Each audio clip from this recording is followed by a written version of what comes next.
Halo semuanya, semoga kita selalu sehat ya. Dan jangan lupa selalu jaga kesehatan. Saya Tati Widya Stuti, saya mahasiswi IB Kwikyanji kelas sore. Di sini saya akan menjelaskan sedikit tentang materi sewa guna usaha atau yang biasa kita sebut leasing. Materi ini saya ambil dari mata kuliah bank dan lembaga keuangan lainnya. Apa sih itu leasing?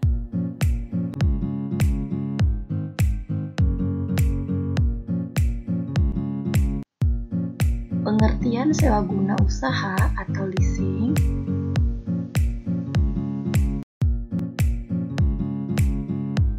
menurut keputusan Menteri Keuangan, pengertian sewa guna usaha atau leasing yaitu kegiatan pembiayaan dalam bentuk penyediaan barang modal baik secara sewa guna usaha dengan hak opsi atau finance lease maupun sewa guna usaha tanpa hak opsi operating lease untuk digunakan oleh lessee selama jangka waktu tertentu berdasarkan pembayaran secara berkala.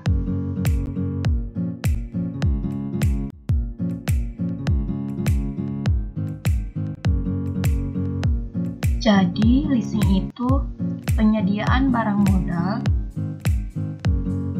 untuk digunakan oleh pengguna sewa usaha atau lessee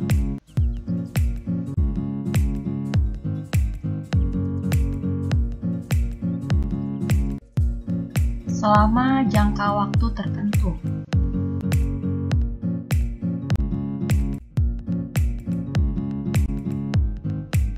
Nah, sudah tahu kan apa itu sewa guna usaha atau leasing? Selanjutnya, saya akan menjelaskan tentang pihak-pihak yang terlibat dalam sewa guna usaha atau leasing.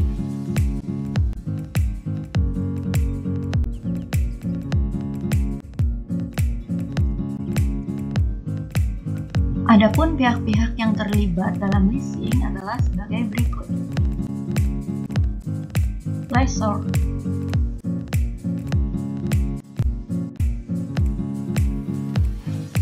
Perusahaan yang memberikan jasa pembiayaan barang modal. Dalam finance lease, lessor mendapatkan kembali biaya dan keuntungan. Dalam melakukan operating lease, lessor memperoleh keuntungan melakukan jasa-jasa pemeliharaan serta pengoperasian.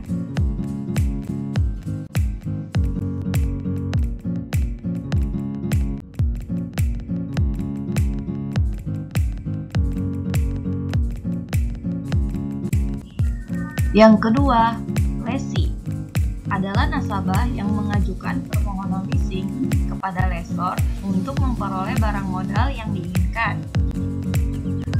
Dalam finance lease, lessee membayar angsuran secara berkala pada masa akhir leasing dengan memperoleh hak opsi.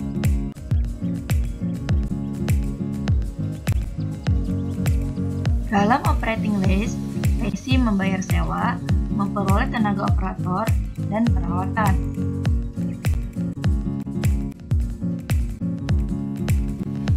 Yang ketiga, supplier. Perusahaan yang menyediakan atau mengadakan barang modal untuk lessee dengan pembayaran dari lessor. Dalam finance lease, barang akan dikirimkan oleh lessee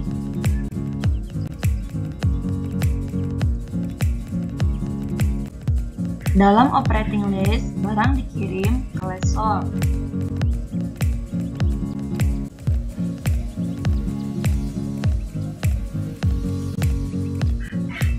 Yang keempat, asuransi. Merupakan perusahaan yang akan menanggung resiko terhadap perjanjian antara lessor dan lessee.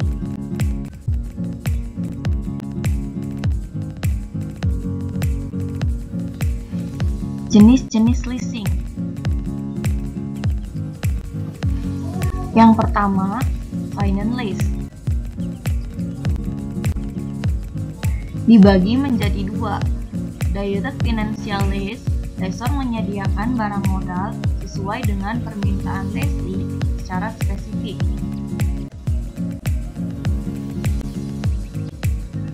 Sell and lease back, lessee menjual barang modalnya kepada lessor, kemudian melakukan kontrak sewa guna dengan lessor tersebut. Dan yang kedua, operating lease, lessee di mana di akhir masa leasing tidak diberikan hak pilih bagi lessee untuk membeli barang leasing tersebut.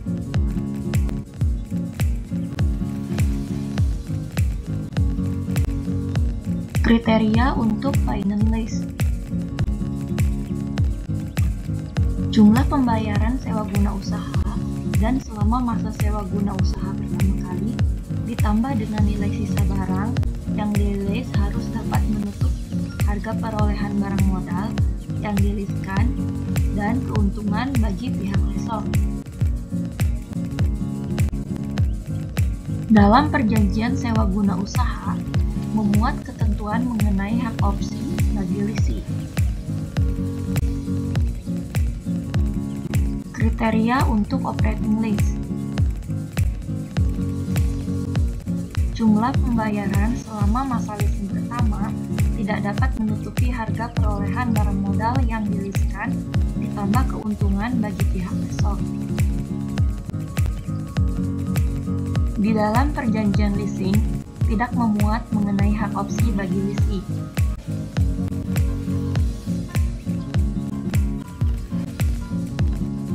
Jenis-jenis perusahaan leasing.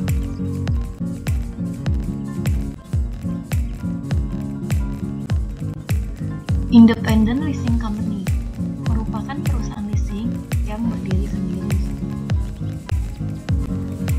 Captive Lessor merupakan perusahaan yang meleasingkan barang yang mereka miliki sendiri. Lessor Broker, perusahaan yang bekerja hanya untuk mempertemukan keinginan lessee untuk memperoleh barang modal kepada pihak lessor yang di-leasekan.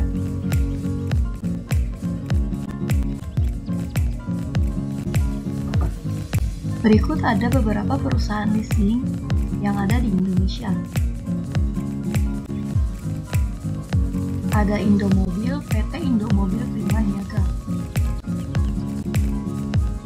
Ada Wong Finance, member of Maybank Group. Ada FIF Group, member of Astra Group. Ada Auto Kredit Motor by PT Summit Auto Finance.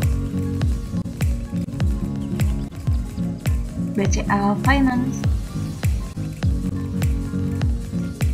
Adira Finance, BAF atau Busan Auto Finance, dan Finance dari PT Toyota Astra Finance Service.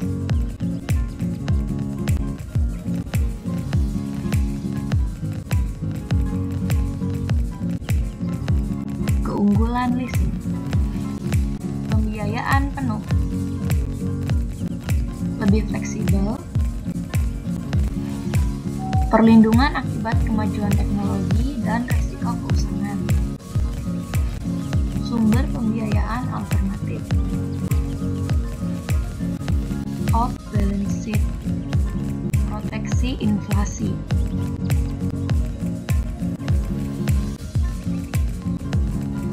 Selanjutnya, prosedur untuk permohonan leasing.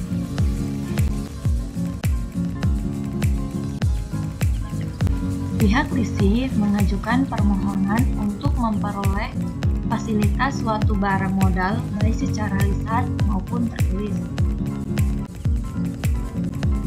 Selanjutnya, pihak lessor akan meneliti maksud dan tujuan permohonan leasing.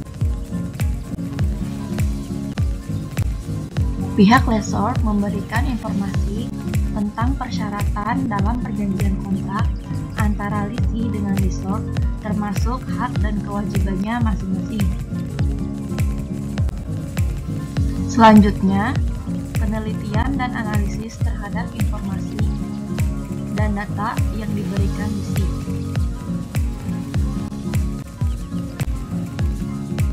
Selanjutnya, penelitian akan dilakukan untuk mengukur kemampuan nasabah membayar dengan disertai kebenaran informasi dan data yang ada di lapangan.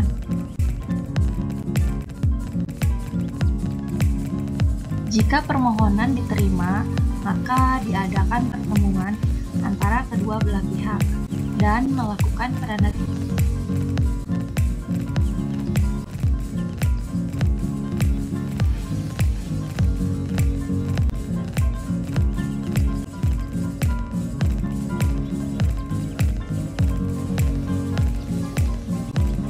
Tahap selanjutnya, pihak leasing membayar sejumlah kewajiban dan menandatangani surat perjanjian antara kedua belah pihak. Selanjutnya, pihak lessor melakukan pemesanan kepada supplier sesuai dengan barang yang diinginkan dan membayar sesuai dengan perjanjian dengan pihak supplier. Pihak lessor menghubungi serta membayar premi asuransi yang sudah disetelisi sebelumnya kepada pihak lessor.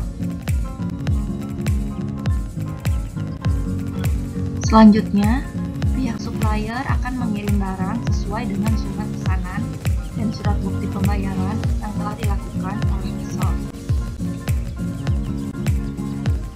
Dan yang terakhir, pihak lessor mengirim polis asuransi kepada leasing setelah diterbitkan oleh pihak lessor atas nama leasing.